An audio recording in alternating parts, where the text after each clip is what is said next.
जय श्री कृष्ण दोस्तों। वीडियो को एक लाइक करके चैनल को सब्सक्राइब जरूर कर लीजिएगा। आप वह बन सकते हैं जो बनने के बारे में सोचते हैं। बस इन बातों को दिल और दिमाग में उतार ले।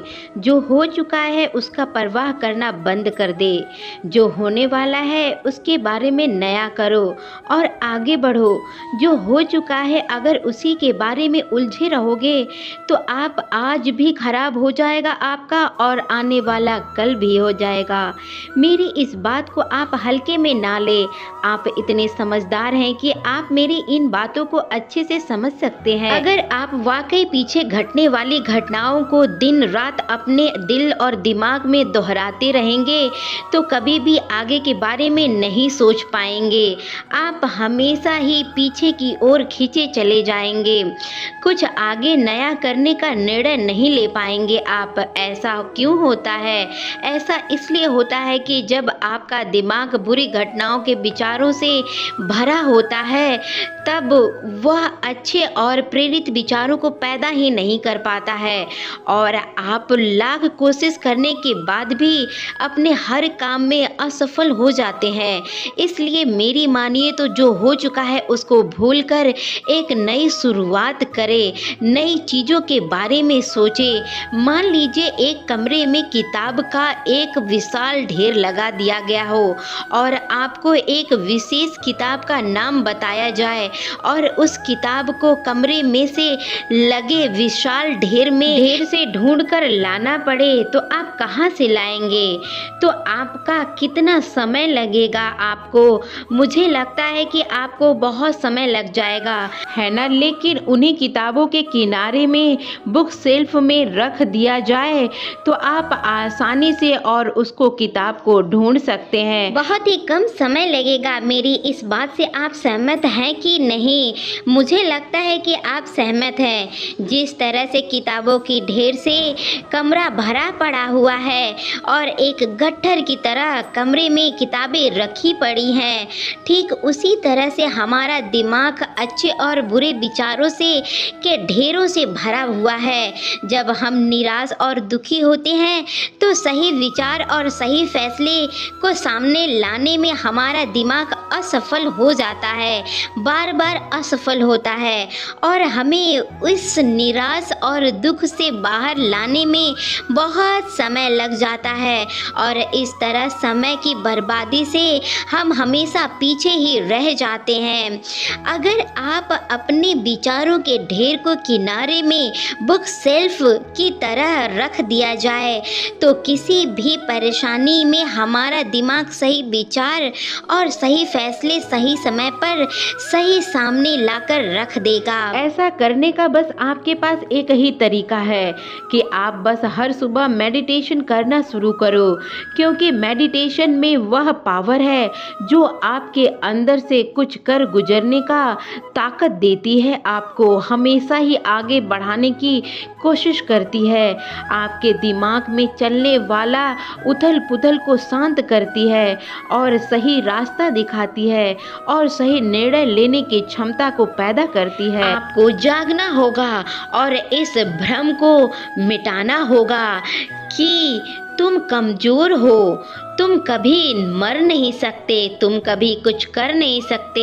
आत्मा को तत्व तुम्हारा सेवक है और तुम तत्व के सेवक नहीं हो। यदि आपकी परिस्थितियां बेकार चल रही हैं, जहर उगलने वाला भी आपको कुछ नहीं बिगाड़ सकता है। शिक्षा क्या है? क्या यह किताबों से मिलने वाली विद्या है? नहीं। क्या यह नाना प्रकार का ज्ञान है? नहीं, यह भी नहीं है। जिस संयम के द्वारा इच्छा शक्ति का प्रवाह और विकास वश में लाया जाता है और वह सफलतादायक होता है, वह शिक्षा कहलाता है। किसी भी चीज से उम्मीद ज़्यादा मत रखना कभी भी। अगर आप अपने जीवन और सफलता की डोर किसी और की उम्मीद पर छोड़ दिए जाते हैं तो आपके जीवन का सबसे बड़ा भूल है। भगवान ने अपने आप को अपनी बुद्धि और विवेक जरूर दिए हैं ताकि आप खुद पर भरोसा रखकर आगे बढ़े और सफलता हासिल करें। अगर आप खुद पर और अपनी योग्यता पर विश्वास रखते हैं तो आज नहीं तो कल आपको सफलता जरूर मिलेगी। आप इस चीज को जरूर महसूस करेंगे। यदि आप अपनी सफलता की उम्मीद दूसरे से लगा रखे हैं तो आप असफल होने के लिए तैयार भी हो जाएं। यही नहीं कहता कि आप किसी चीज का उम्मीद ना रखें, यूं ही नहीं ये बातें कही जाती हैं, बल्कि मैं इस बात पर जोर देता हूँ कि आप किसी भी चीज से उतनी ही उम्मीद रखें जितनी टूटने पर आप मजबूती के साथ खड़े रहे और एक बार फिर नई शुरुआत कर सकें। किसी काम के द्वारा बार बार फेल होने से डरो मत। जिस भी काम में हाथ डालते हैं आप हर बार फेल हो जाते हैं और फेल होने के डर से आप नई शुरुआत करने में हमेशा कतराते रहते हैं और भागते रहते हैं नई शुरुआत करने में, और आपका पूरा जीवन इस डर में ही निकल जाता है। आपने अगर कोई नई काम का शुरू किया हो तो आप फेल हो जाते हैं। यह हमेशा आपको देखने को मिलता है।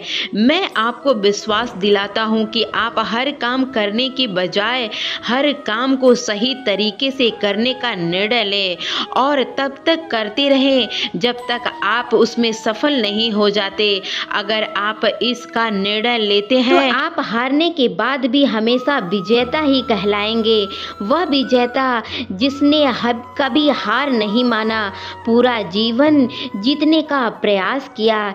यदि आप हार के बाद इस डर से शुरुआत ही नहीं करते हैं कि आप फिर से हार जाएंगे तो आप यह मान लीजिए कि आप जिंदा होते हुए भी एक मरे हुए आदमी के समान ही रहते हैं। कभी भी ऐसा नहीं करना चाहिए जिससे एक नई शुरुआत की उम्मीद नहीं की जा सकती। यदि आप मेरी इस बात से सहमत हैं तो आप किसी काम में बार बार फेल होने के डर से बल्कि हर काम को सही टाइम पे और सही तरीके से करने की एक योजना बनाएं और फिर देखिएगा आप हर काम में सफलता मिलेगी आपको। अगर आप चाहते हैं कि आपका हृदय पवित्र हो और भगवान का वास हो तो आपको बस यह करना है कि आप दूसरे की मदद करें, आप दूसरे का ख्याल रखें, किसी भी का निंदा ना करें। अगर आप किसी की मदद के लिए हाथ बढ़ा सकते हैं तो ज़रूर बढ़ाइए, अगर नहीं बढ़ा सकते तो आप अपना हाथ जोड़ लिए। अपने भाइयों को आशीर्वाद दीजिए और उन्हें उनके सही मार्गदर्शन दिखाने का भी प्रयत्न कीजिए। गलती करना इंसान की फितरत होती है, इसलिए आप गलती करके खुद को कभी कोसना मत। क्या गलती है, क्या कर दिया, ये सब कभी मत करना। हमेशा आगे की तरफ बढ़ने की कोशिश करना। तो दोस्तों, अगर आपको ये वीडियो अच्छा लगा हो तो वीडियो को एक लाइक कर दीजिएगा, चैनल को सब्सक्राइब करके बेल आइकन जरूर प्रेस करिएगा। दोस्तों, मिलते हैं इसी तरीके की अगली वीडियो में। तब तक के लिए जय श्री कृष्णा, राधे राधे दोस्तों।